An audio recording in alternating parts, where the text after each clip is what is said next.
什么是自由度？有一个物体，它在空间中无拘无束，自由自在。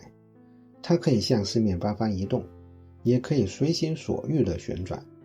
我们认为它是自由的，但是它到底有多自由呢？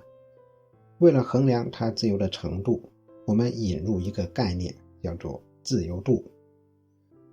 建立空间直角坐标系，这个物体能够沿着 X 轴自由移动，也可以沿着 Y 轴自由移动，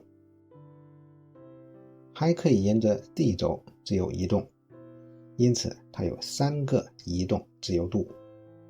再来看旋转，它可以绕 X 轴自由旋转，也可以绕 Y 轴自由旋转，还可以绕 Z 轴自由旋转，因此它有3个旋转自由度，加起来总共是6个自由度。如果物体是沿其他方向移动，可以看作是沿 X、Y、Z 3个方向移动的合成。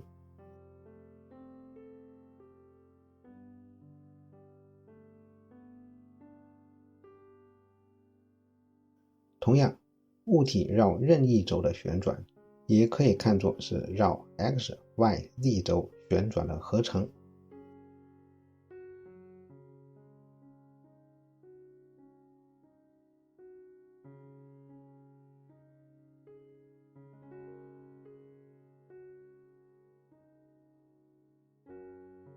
于是我们知道，一个无拘无束、自由自在的物体拥有6个自由度，这也是在3维空间里边能够达到的最高自由度。我们来看几个例子，这是夹在2块玻璃之间的方块，它可以沿2个独立的方向移动，还可以绕一个轴旋转，因此它有3个自由度。这是一个套在轴上的环，它可以沿轴的方向移动，还可以绕轴旋转，因此它有2个自由度。